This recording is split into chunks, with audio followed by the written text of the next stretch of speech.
राजनीति क्या व्यक्तिगत चुनाव था या पारिवारिक दबाव?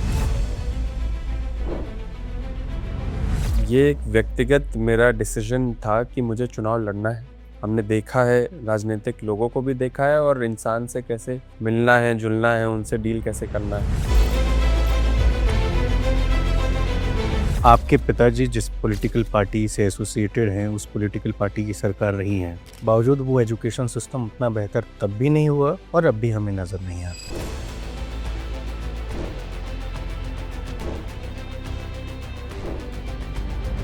2 साल से मैंने इतना तो सीखा है कि ये कलेक्टिव फेलियर रहा है। टीचर्स आंदोलन कर रहे हैं, स्टूडेंट्स आंदोलन कर रहे हैं, कॉम्पिटिटिव एग्जाम के लिए लोग आंदोलन कर रहे हैं, शिक्षा के केंद्र में जो प्राइवेट कोचिंग्स चल रही हैं उसको लेकर के मुद्दे उठ रहे हैं। यूपीएससी उसको लेकर के आप 26 से ज़्यादा क्वेश्चन में ऐसी गलतियां कर दें कि खुद प्रोफेसर उसको आंसर ना कर पाए।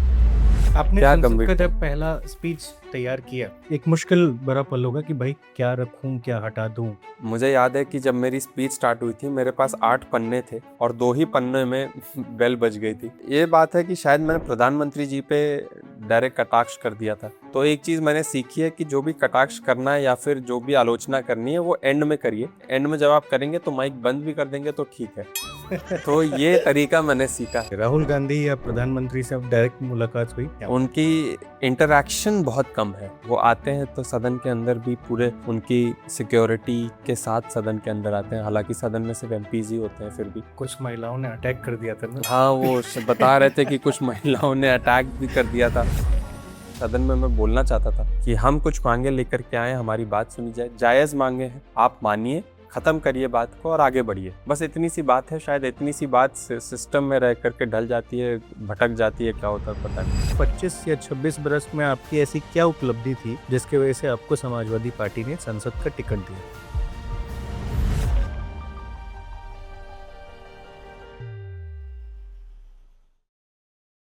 आपकी उम्र कितनी हो गई अभी?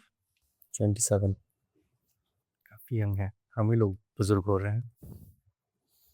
आप अभी 27 बरस के हैं, पिछले साल ही आप संसद पहुंचे हैं। आप मुझे बताइए कि संसद के भीतर से भारत कैसा नजर आता है?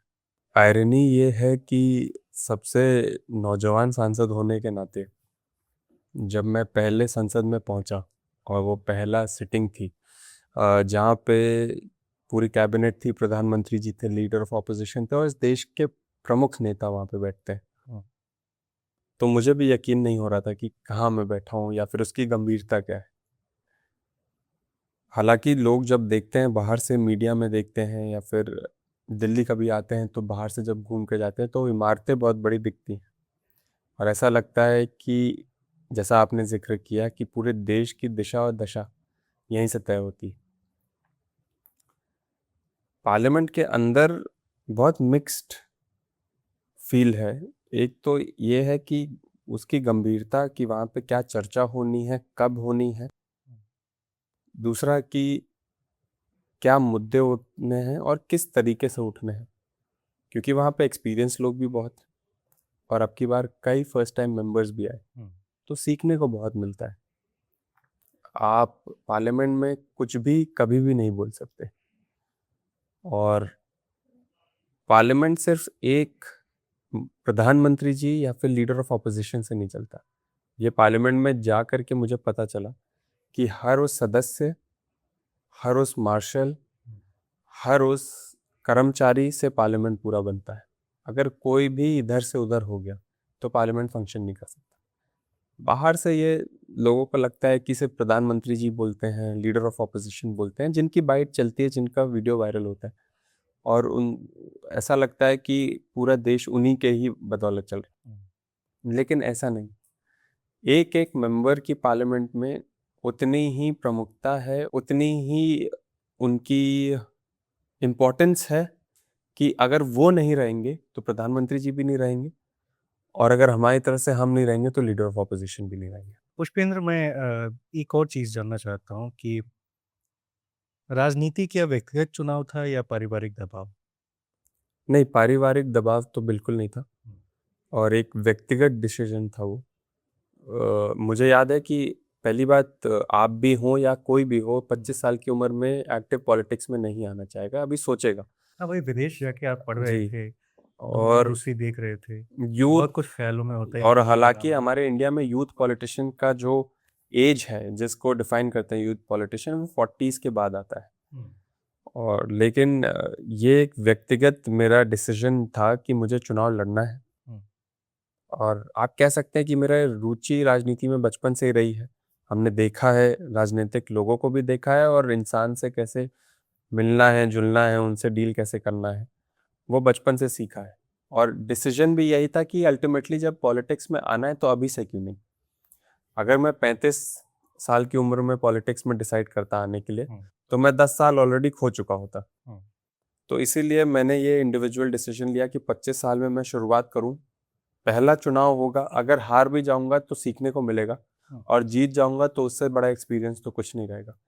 तो 10 साल जो मैं सोच रहा था, या जो आम व्यक्ति सोचता है कि 10 साल के बाद चालू हो गए, 10 साल का बफर टाइम मुझे मिल गया। आपके पिताजी जिस पॉलिटिकल पार्टी से एसोसिएटेड हैं, उस पॉलिटिकल पार्टी की सरकार रही हैं, बावजूद वो एजुकेशन सिस्टम उतना बेहतर तब भी नहीं हुआ और अब भी हमें नज़र नहीं आता है। इसकी गलती का श्रेय किसको देंगे आप? देखिए, ये कलेक्टिव फेलियर है। अगर मैं 2 साल से एक्टिव पॉलिटिक्स में हूँ, और मैं वहाँ पे, जैसा आपने जिक्र किया, वहाँ पे बैठते हैं जहाँ पे पॉलिसी फॉर्मेशन होता है इस देश का। जो सेंट्रल से फ्लो करता है वो स्टेट में जाता है। 2 साल से मैंने इतना तो सीखा है कि ये कलेक्टिव फेलियर रहा है, चाहे गवर्नमेंट का हो, चाहे ऑपोजिशन जिनकी पहले सरकारें रही। आपने देखा होगा बहुत सारी चीज़ों में इस देश में रिफॉर्म हो गया, लेकिन एजुकेशन सिस्टम में उस तरीके से रिफॉर्म नहीं आ पाया।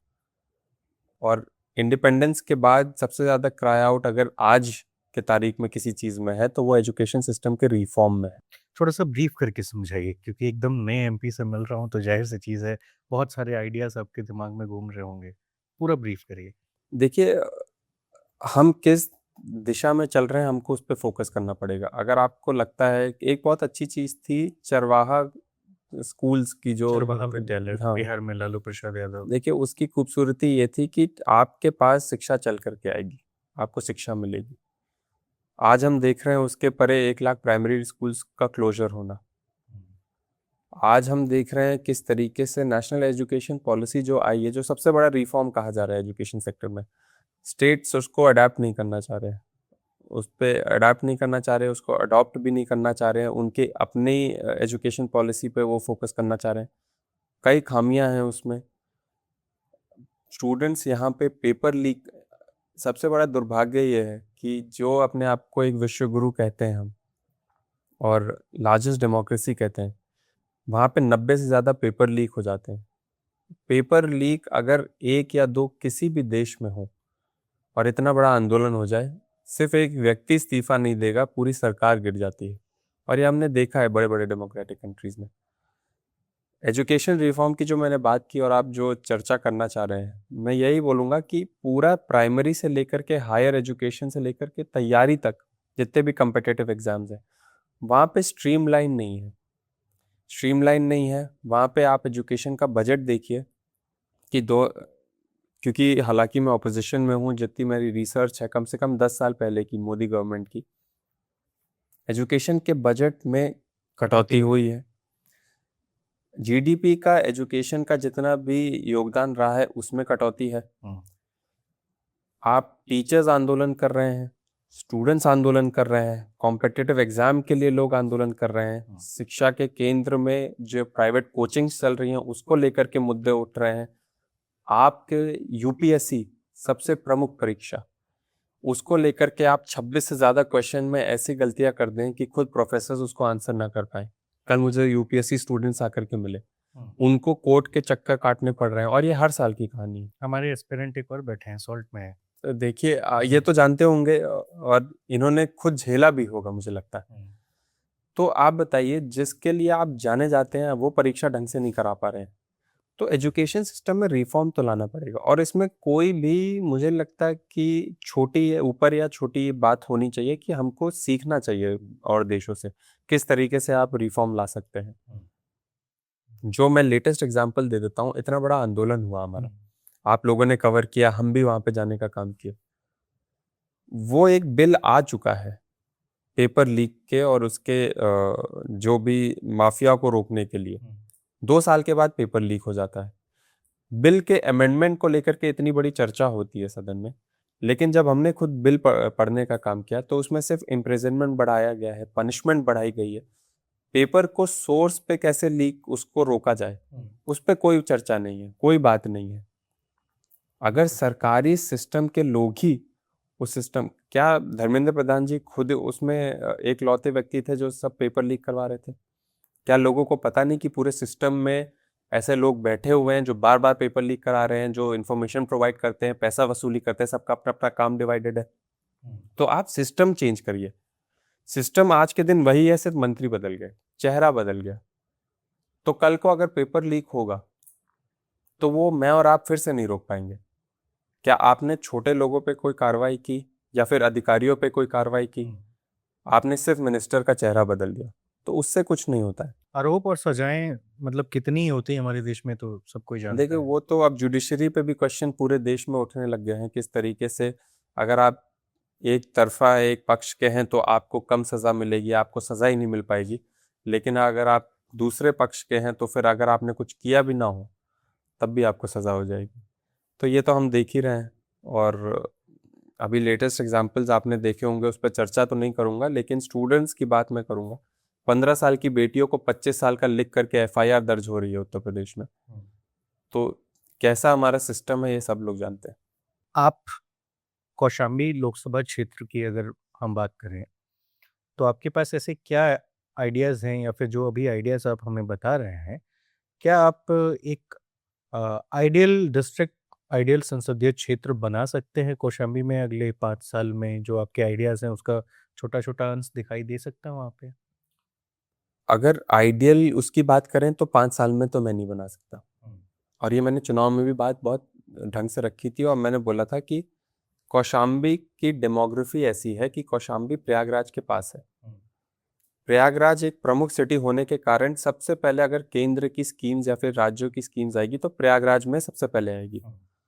ट्रेन के स्टॉपेजेस से लेकर के, बस के स्टॉपेजेस से लेकर के, इंडस्ट्री भी सबसे पहले प्रयागराज में आएंगी। उसके सप्लीमेंट में अगर कौशाम्बी में कुछ आ सकता है तो हम उस पर फोकस करने का काम करेंगे। मैंने ना चुनाव के समय भी झूठे सपने, झूठे वादे अपने जनता को दिखाने का काम किया था। मेन मुद्दा हमारे कौशाम्बी में था कि बेसिक नेसेसिटीज अभी भी पूरी नहीं। क्या? गुड क्वालिटी एजुकेशन, पानी की समस्या अभी भी है, अभी भी डिमांड सबसे ज़्यादा है पीने के पानी की। बिजली की पूर्ति अभी भी नहीं हो पाई है। और सड़कों का, गांव की जो प्रमुख सड़कें हैं उसमें अभी भी इंटरलॉकिंग कई जगह नहीं बिछ पाई। और क्योंकि जल जीवन मिशन में कई ऐसी प्रमुख सड़कें थी जो तोड़ दी गई, उनकी रिपेयरिंग भी नहीं हो पाई, तो सारा काम बैक टू जीरो हो गया।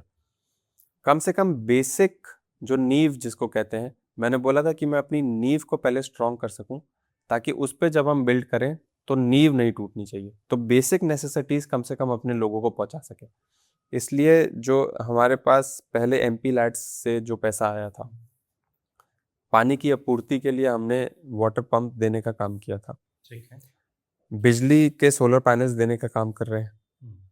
हालांकि ये मांग बहुत लंबे समय से है कि कितनी आप, सांसद निधि मिली है आपको? यही मैं बोलने जा रहा था कि ये मांग बहुत लंबे समय से है कि सांसद की निधि 5 करोड़ है। और हमारे उत्तर प्रदेश में 5 विधानसभा से एक सांसद बनते हैं, और 5 एमएलए में हर एमएलए की भी निधि 5 करोड़ है। तो उस नज़रिए से देखा जाए तो सांसद की निधि 25 करोड़ कम से कम होनी चाहिए।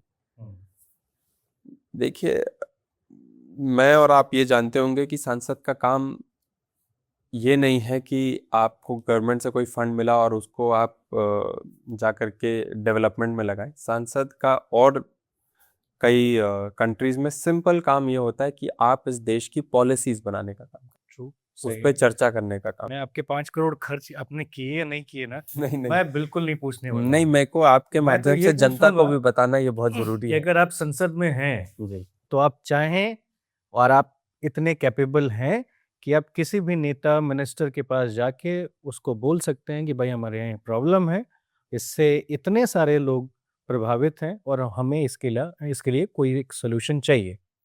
हो सकता है सेंटर से ना हो तो स्टेट से करवाएं, स्टेट से ना हो तो सेंटर से कराएं। और आपने चुनाव जीतने के बाद कहा भी कि मैं सरकार के साथ मिलकर काम करना चाहता हूँ। क्या मिला मिलकर काम किए अब तक तो? देखिए सुनी जा रही है? अभी तक तो कुछ भी नहीं मिला। हाँ। अभी तक तो सिर्फ आश्वासन मिला है कि हाँ काम होगा। हुँ। बहुत लड़ झगड़ करके एक अंडरपास है, बहुत प्रमुख अंडरपास है, वो उसको हमने पास करवाने का काम किया है। उस पे अभी डीपीआर भी बना है। हमारी मेन मार्केट है जहाँ पे हमारे सब व्यापारी समाज के लोग रहते हैं, वहाँ पे क्रॉसिंग है, वहाँ पे बहुत जाम लग जाता है। तो उसको लेकर के बहुत पुरानी मांग थी, तो उसको हमने उठाने का काम किया था। बार बार हम मंत्री से मिले भी थे, तो अभी उन्होंने अंडरपास पास करने का काम किया है। उस पर डीपीआर भी बन रहा है, लेकिन ऐसा कोई मेजर आश्वासन के अलावा कोई ऑन ग्राउंड प्रोजेक्ट तो हमको मिल नहीं पाया है। तो आप इसे अपनी उपलब्धि मानेंगे या क्या मानेंगे? देखिए, उपलब्धि तो मैं तभी मानूंगा जब मुझे लगता है कि जब मेरे पास जिम्मेदारी आएगी या फिर स्टेट में हमारी सरकार आएगी और हम प्रमुखता से काम करने लायक होंगे। लायक हो करके अगर हम नालायक बन जाएं, तब आप मुझ पे उंगली उठा सकते हैं। लेकिन जब हम लायक होंगे और काम करेंगे, तब मैं सोचूंगा वो हमारी सबसे बड़ी उपलब्धि है। क्योंकि पहले भी हमारे जिले में तभी काम हुआ है, जो आपने जिक्र किया कि लिनियज पॉलिटिक्स को लेकर के मेरे फादर साहब मंत्री रहे, और जब वो विभाग के मंत्री थे तो आज भी सबसे ज़्यादा अगर कोई काम इंफ्रास्ट्रक्चरल हो या फिर सोशल रिफॉर्म में हो, काम जितने भी हुए उन्हीं के ही टेन्योर में हुए। और वो सब लोग जानते हैं कि जिसकी सरकार रहती है वो इंडिपेंडेंटली काम कर सकता है और उसके पास बजट भी बहुत ज़्यादा होता है। लेकिन इसका मतलब ये नहीं है कि हम कमज़ोर हैं। जैसा मैंने बोला, लड़ झगड़ के, बार बार मिल करके या फिर संसद में आवाज़ उठा करके अगर काम हो सकते हैं, तो उसको भी करवाने का काम हम लोग करते हैं। जब भी हम किसी सांसद, विधायक, मंत्री के बेटे से मिलते हैं, कई सारे लोग को मैंने ऐसे इंटरव्यूज़ किए या उनसे ग्राउंड पे मिला, उनके इलेक्शंस को कवर किया, तो मैंने ये महसूस किया ना कि कहीं न कहीं वो मतलब नेता का बेटा होने का एक एटीट्यूड हमेशा रहता है। हम शायद 10 मिनट से बैठे हैं और 10 मिनट में मुझे आपका व्यक्तित्व बहुत ही मतलब न्यूट्रल और सिंसेरिटी वाला लग रहा है, महसूस हो जाता है आपको। ये डिफरेंस आप कैसे अपने आप में पाट पाए हैं? क्योंकि माहौल तो आपके यहाँ का भी पूरा राजनीतिक और पावरफुल ही रहा है। नहीं, ये तो बहुत इंपॉर्टेंट क्वेश्चन और बिल्कुल सटीक क्वेश्चन आपने किया है। इसका क्रेडिट मैं अपने माता पिता को देना चाहूँगा, क्योंकि वही डिजर्व करते हैं ये चीज़। मुझे याद है वो बताते भी हैं, हालांकि अगर आपको कभी मौका मिलता उनसे मिलने का, स्पेशली मेरी मदर से, तो वो हमेशा यही बात बताती है कि नेता के बेटे खास करके यूपी में बिगड़े होते हैं, और जो उन पे इन्फ्लुएंस आता है या जो वो तेवर से रहते हैं। मेरे फादर और मेरी मदर, हम बहुत पहले बॉम्बे घूमने गए थे, और बॉम्बे में उन्होंने देखा कि तब तो दुनिया सबसे पहले बॉम्बे, अगर जो भी वेस्ट में हो रहा है पहले बॉम्बे में होता था, और आज भी शायद यही होता है। और दुनिया कितनी आगे बढ़ गई है, हम कितने पीछे हैं। तो उन्होंने सोचा कि मैं अपने बेटे को यहाँ पे तो कम से कम एजुकेशन उत्तर प्रदेश में नहीं दूंगा, उसको इस देश की बेस्ट इंस्टीट्यूशन में ट्राई करूंगा उसको भेजने का, ताकि एजुकेशन जो नींव है सबकी, वो अच्छी उसको मिले। तो मैं उनका धन्यवाद देता हूँ कि 5 साल की उम्र में उन्होंने मुझे बाहर बोर्डिंग स्कूल में भेज दिया था, और मैं देहरादून गया। देहरादून में मैं रहा कम से कम, मुझे लगता है 12th तक मैं देहरादून में रहा। 12th के बाद मैं सीधा, मुझे अब्रॉड जा कर के अकाउंटिंग एंड फाइनेंस की पढ़ना था, मुझे रुचि थी बाहर जा कर के सीखना, क्योंकि इंडिपेंडेंट रहना बहुत कुछ सिखाता है आपको। और बाहर का एक्सपीरियंस भी आपको लेना चाहिए। जो दुनिया देख लेता है, उसको ज़्यादा कुछ जानकारी रहती है। और तो मैं जब बाहर गया तो वहाँ पे इंडिपेंडेंट भी रहा, और बाहर जा कर के मैंने बहुत कुछ सीखा कि आप किस तरीके से डाउन टू अर्थ आपको रहना है, सब कुछ खुद करना है। तो ये अपब्रिंगिंग में भी बहुत बड़ा इसका क्रेडिट जाता है, और वो अपब्रिंगिंग सिर्फ मेरे पेरेंट्स, मेरे टीचर्स और मेरे प्रोफेसर्स कॉलेज के, उनको जाती है। एक और सवाल, अगर उपलब्धि की अगर बात नहीं कर रहे हैं, तो आप मुझे बताइए कि 25 या 26 बरस में आपकी ऐसी क्या उपलब्धि थी, जिसकी वजह से आपको समाजवादी पार्टी ने संसद का टिकट दिया? क्योंकि आप समझ रहे हैं कि 28, 30, 32 साल के बच्चे जिनका करियर भविष्य अधर में लटका हुआ है, पेपर लीक की वजह से अटका हुआ है, जिस मंच पे आप भी गए, सीजेपी प्रदर्शन की बात मैं कर रहा हूँ, वहाँ लोगों को मौका नहीं है, एक सरकारी नौकरी के लिए मौका नहीं है, पर आपको संसद का टिकट मिला हुआ है, आप संसद भवन पहुँचे हैं, क्यों? देखिए, एक तो मैं थोड़ा क्लियर कर दूं, मैंने ये नहीं बोला कि मेरी कोई उपलब्धि नहीं है। मेरे संसदीय क्षेत्र में मैंने सबसे पहले अपने बच्चों के लिए खुद के पैसे से डिजिटल स्मार्ट लाइब्रेरी खोलने का काम किया है, जहाँ पे वो आकर के अपनी पढ़ाई कर सकते हैं। It is an air condition library. कब कब खुली? ये पिछले साल खोला हमने आपने? खोलने का काम किया। मैं तब की बात कर रहा हूँ जब आपको टिकट दिया गया। आप 3 महीने पहले एक्टिव पॉलिटिक्स में उतरे थे।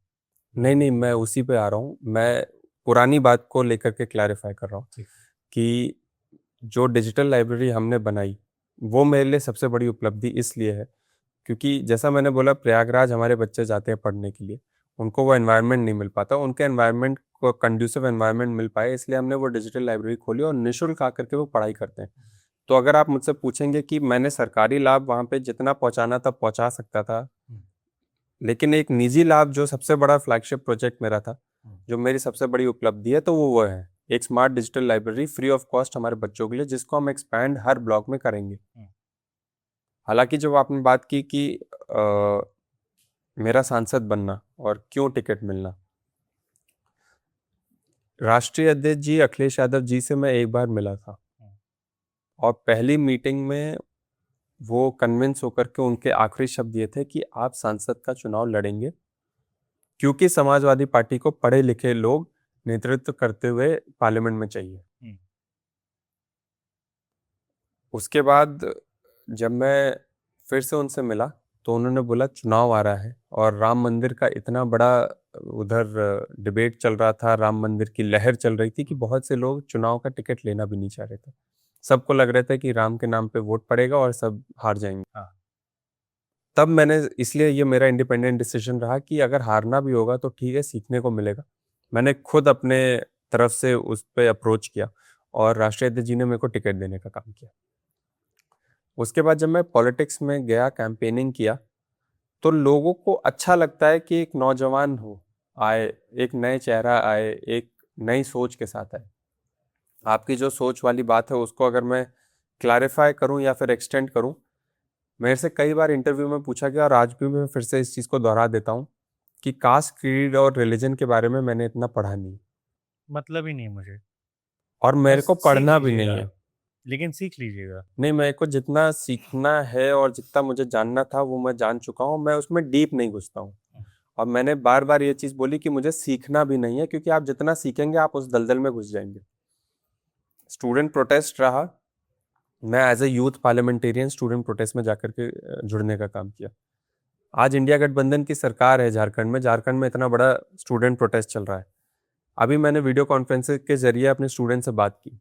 इट डज नॉट मैटर कि इंडिया गठबंधन की सरकार जहाँ है, बात स्टूडेंट्स की है, बात मुद्दों की है। चाहे भाजपा की सरकार हो, चाहे इंडिया गठबंधन की सरकार हो, किसी भी व्यक्तिगत किसी भी जिम्मेदार पद पर बैठे हुए आदमी को अपने स्टूडेंट से, अपनी जनता से बात करना चाहिए, उनसे संवाद करना चाहिए, उनकी समस्या को सुनना चाहिए। जो जंतर मंतर पे नहीं हो पाया वो झारखंड में दोहराया ना जाए, उनकी बात मैंने आज सुनी और कल पार्लियामेंट में प्रमुख नेताओं के सामने रखने का भी काम करूंगा। तो आए, मैं खुद पॉलिटिक्स कास्ट, क्रीड और रिलीजन पे नहीं करना चाहता। ना मुझे लगता है कि हम जैसे नौजवान जितने भी हैं आपके वो नेताजी ऐसा नाराज नहीं होंगे जी। अगर आप संसद में जाकर के झारखंड के छात्रों का मुद्दा उठाने का सोच रहे हैं?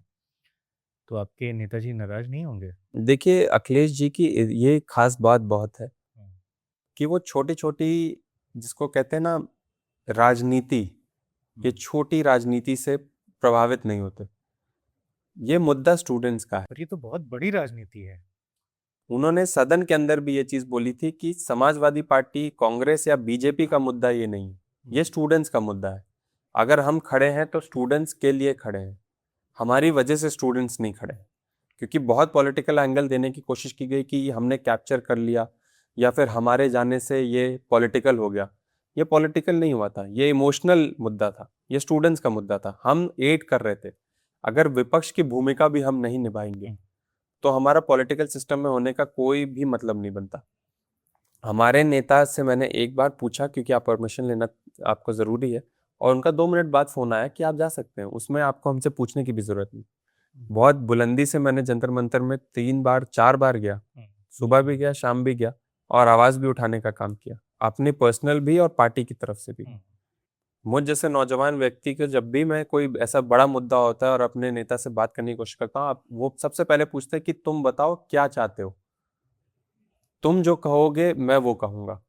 उनका इतना एक्सपीरियंस है, लेकिन उनको ये लगता है कि इस मुद्दे पे मैंने ज्यादा पढ़ा होगा, मैं ज्यादा जानता हूँ। पूरा जितना भी ये स्टूडेंट का प्रोटेस्ट रहा, वो मुझसे जानकारी लेते थे, मुझसे बातचीत करने की कोशिश करते थे कि मैं जो भी बोलूं, मीडिया में बोलूं, पार्लियामेंट में बोलूं, सही जानकारी तुम मुझे दो। और मेरा वार्तालाप उनसे रेगुलर होता रहता था। तो ये डिफरेंस है। जरूरी नहीं है कि हर चीज राजनीति हो, जरूरी नहीं है कि हर चीज आरोप प्रत्यारोप में ही हम सिमटा दें। भारतीय जनता पार्टी के लोग हैं, कांग्रेस के लोग हैं, हो सकता है वो राजनीति दलदल में फंस जाए, लेकिन हम राजनीति इस पे नहीं कर सकते। अगर किसी की जान जा रही है, कोई भूख हड़ताल पे बैठा है, तो सरकार का काम है उसकी बात सुनना। बिल्कुल। सरकार को वोट दिया है उस व्यक्ति ने, और अगर वोट नहीं भी दिया होगा, लेकिन वोट का हिस्सा बना है जिससे वो सरकार में बैठे। तो ये मुझे लगता है एक लीडर की अच्छी पहचान है। अगर आज धर्मेंद्र प्रधान जी या प्रधानमंत्री जी किसी को भी भेज करके संवाद कर देते जंतर मंतर में, तो प्रोटेस्ट खत्म हो जाता।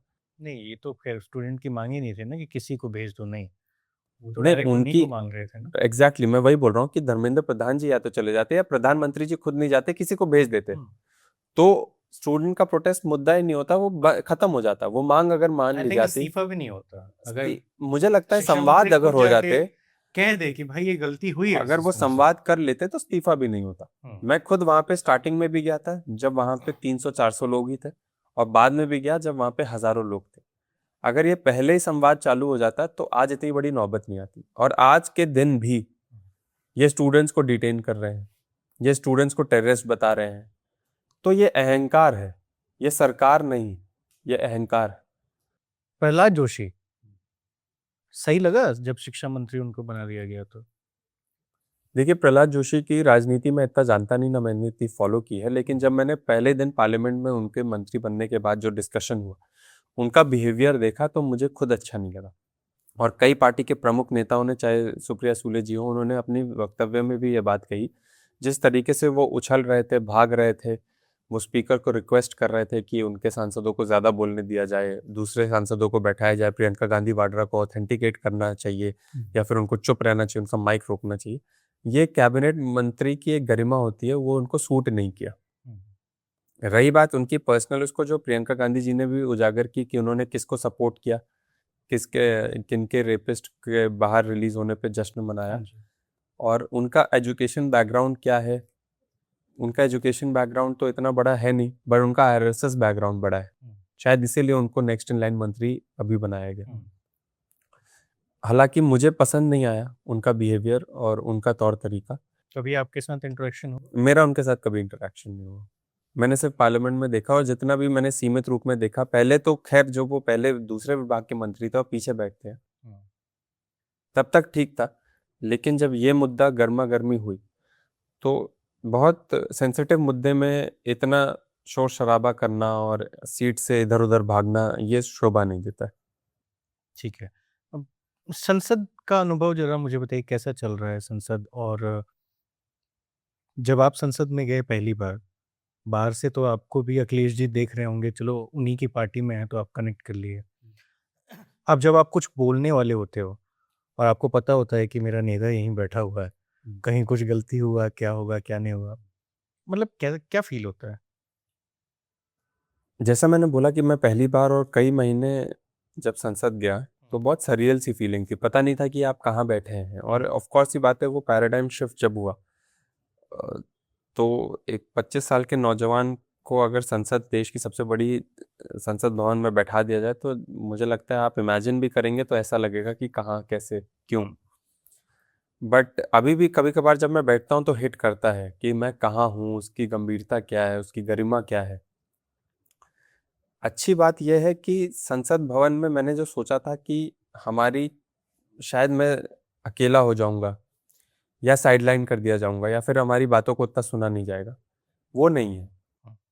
वहाँ पे जितने बड़े नेता हैं और एमपीज हैं, पुराने हैं, एक्सपीरियंस्ड हैं, नए लोग भी, उनकी भी प्रमुखता से बात उतनी सुनी जाती।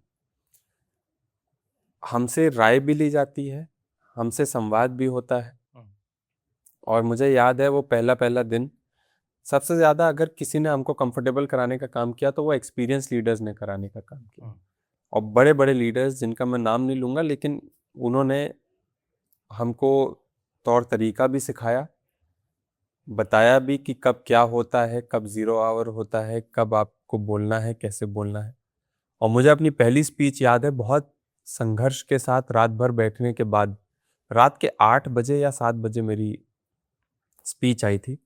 और हालांकि जो नए लोग हैं वो घर चले जाते हैं, लेकिन उस समय मैंने देखा था कि बड़े बड़े लीडर्स भी रात भर बैठने का काम करते हैं और सुनने का काम करते हैं।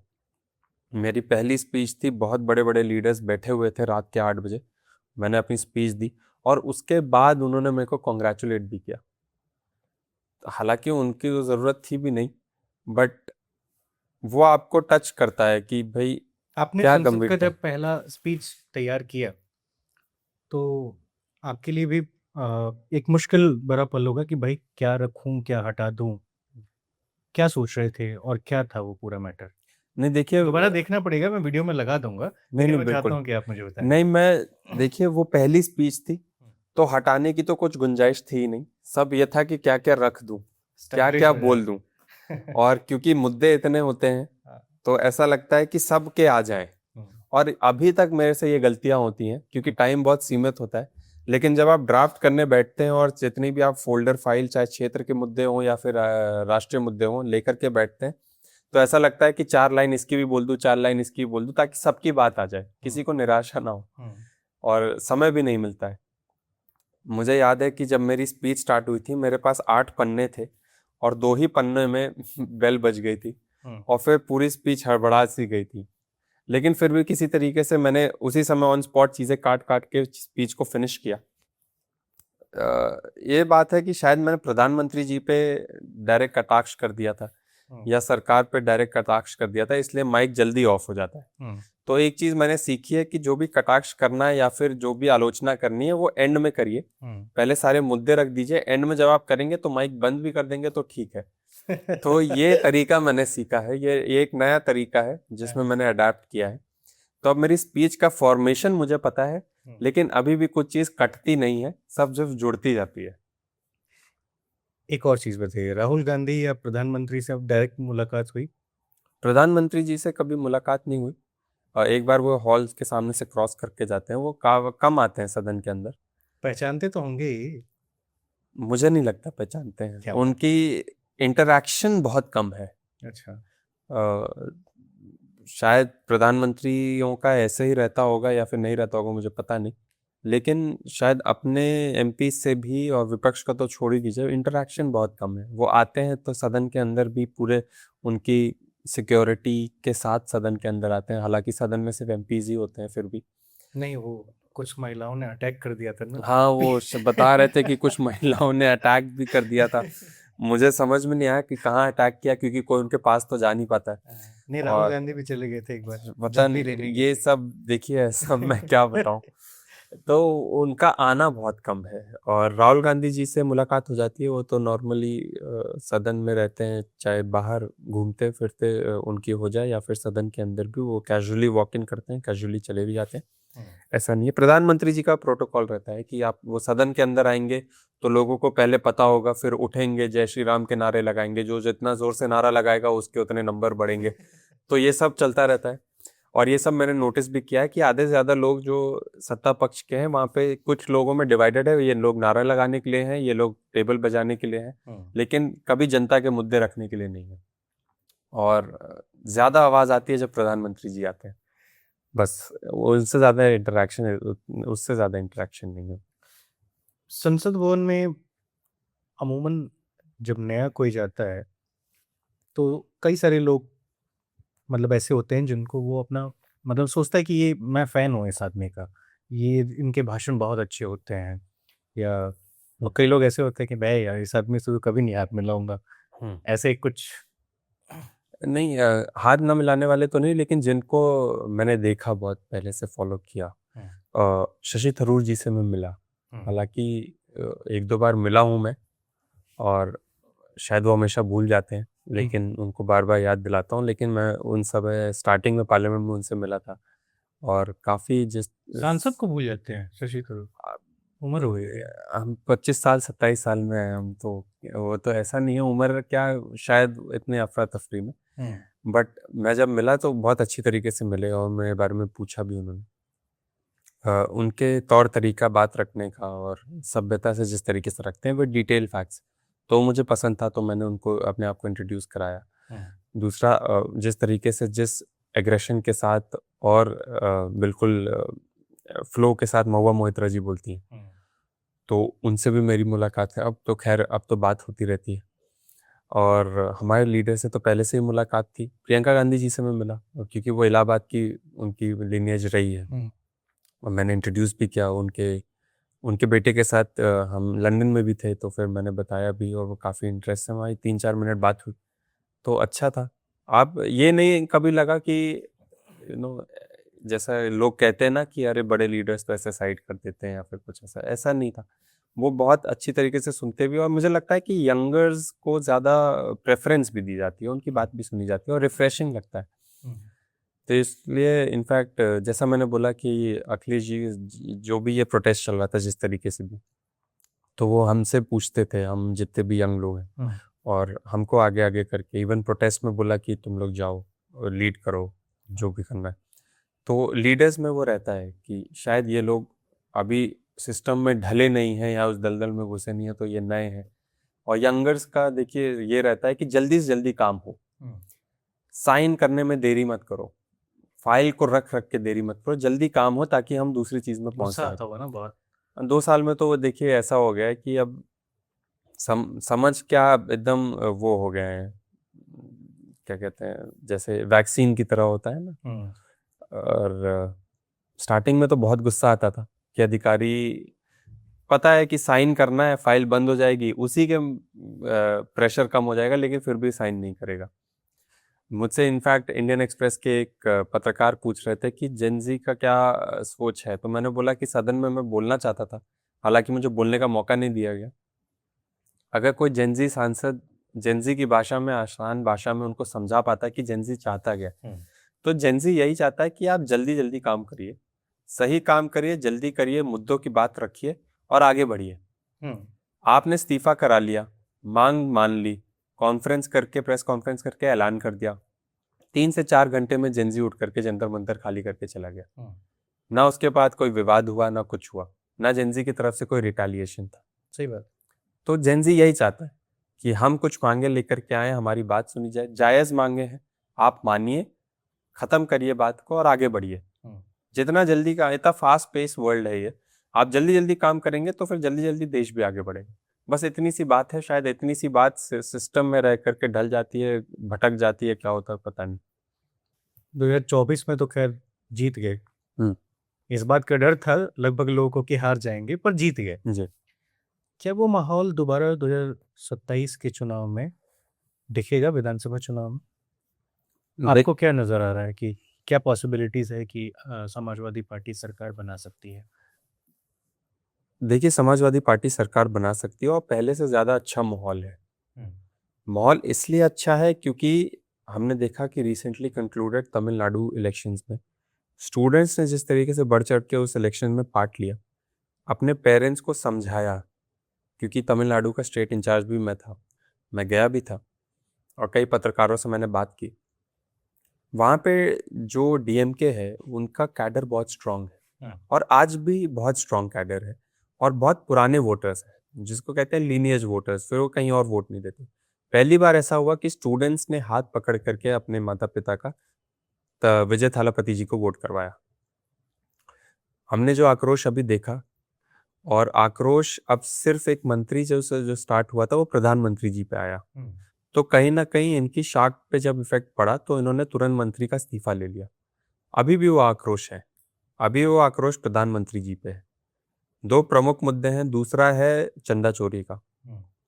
जो कोर वोटर है बीजेपी का, वो भी हताश और निराश है इनसे।